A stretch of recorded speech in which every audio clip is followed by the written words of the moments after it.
Generally जो back pain हमें होता है मोस्ट ऑफ द केसेस में ये कॉमन रीजंस की वजह से होता है, जैसे कि मसल स्पाज्म हो गया, उठने बैठने का तरीका हो गया। और ये back pain in most cases normal जो मेडिसिन होती है, मसल रिलैक्सेंट या पेन किलर, इससे चला जाता है। पर ऐसे कौन सा बैक पेन होता है जो ऐसे कुछ 10-15% केसेस में ये सब करने के बावजूद जाता नहीं है? और ऐसे बैक पेन में रेड फ्लैग्स या फिर ऐसे कौन से साइंस होते हैं? अगर वो साइंस एसोसिएटेड है बैक पेन के साथ में तो ये बैक पेन को आपको सीरियसली लेना होगा। आइए जानते हैं ऐसे बैक पेन के बारे में इस वीडियो में। स्वागत है आपका मेरे चैनल पे ज़ेन स्पाइन हिंदी। मेरा नाम है डॉक्टर राकेश ढाके। मैं एक स्पाइन सर्जन की तौर पे मुंबई में काम कर रहा हूँ।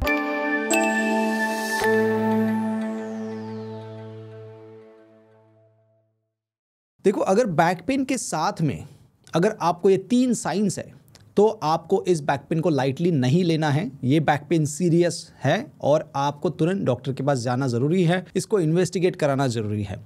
तो पहला साइन है कि अगर बैक पेन के साथ में आपको पैरों में दर्द जा रहा है, मतलब सायटिका जैसा दर्द है, उसके साथ ही साथ पैरों में झुंझुनी या सुनपना है, या फिर पैर के अंगूठे में या पैर के पंजे में वीकनेस है, इसका मतलब कोई तो नस पैर की दब रही है, जिसकी वजह से जहाँ पे वो नस सप्लाई करती है वहाँ के सेंसेशंस कम हो गए हैं, सुनपना आ गया है और पैर में वीकनेस आ गई है। इसको हम न्यूरो डेफिसिट बोलते हैं। अगर ऐसा है तो ये सीरियस है और आपको ऐसे केसेस में अर्जेंटली एमआरआई स्कैन करा के देखना चाहिए कि कौन सी नस दबी है, कितनी दबी है। फिर उसका ट्रीटमेंट जो होगा वो आपको डॉक्टर से डिस्कस करना ज़रूरी है। दूसरी साइन होती है कि आपको बैक पेन के साथ बॉवेल और ब्लैडर, मतलब पेशाब और पैखाने की जगह पे सुनपना है, जिसको हम पेरिएनल नमनेस बोलते हैं, या फिर आपको यूरिन और बैक पैसेज पे कंट्रोल नहीं है, मतलब यूरिन लगती है तो आप पकड़ नहीं पाते हो उसको,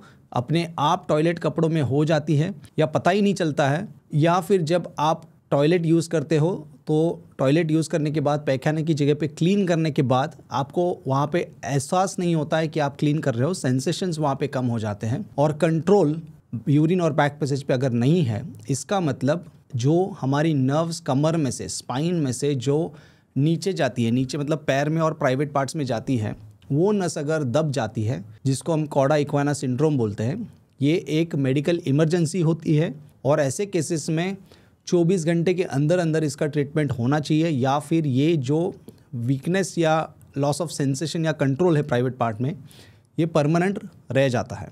तो इसे बिल्कुल लाइटली ना ले और तुरंत डॉक्टर के पास जाके इसका इलाज कराएं।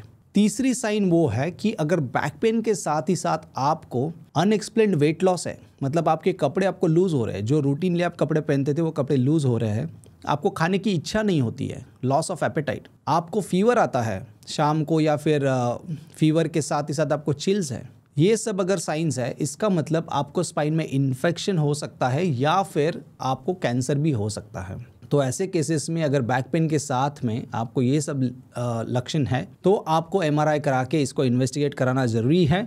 और अगर एमआरआई में कुछ दिखता है तो ऐसे केसेस में बायोप्सी भी लग सकती है। तो ये कुछ हो गए 3 ऐसे साइंस जो अगर बैक पेन के साथ में अगर आपको है तो आपको बैक पेन को लाइटली नहीं लेना है और तुरंत डॉक्टर के पास जाके इसका इलाज कराना बहुत ज़रूरी है। इन जनरल अगर आपका बैक पेन मेडिसिन से ठीक हो जाता है 4-5 दिनों में तो आपको इसका टेंशन लेने की ज़रूरत नहीं है। पर अगर आपका बैक पेन ठीक नहीं होता है तो इसको इन्वेस्टिगेट कराना बहुत बहुत ज़रूरी है। और अगर आपको इस वीडियो से जानकारी मिली है जो आपको लगता है कि महत्वपूर्ण है और ये वीडियो लोगों तक पहुँचना चाहिए, तो प्लीज़ इस वीडियो को लाइक और सब्सक्राइब करना ना भूलें।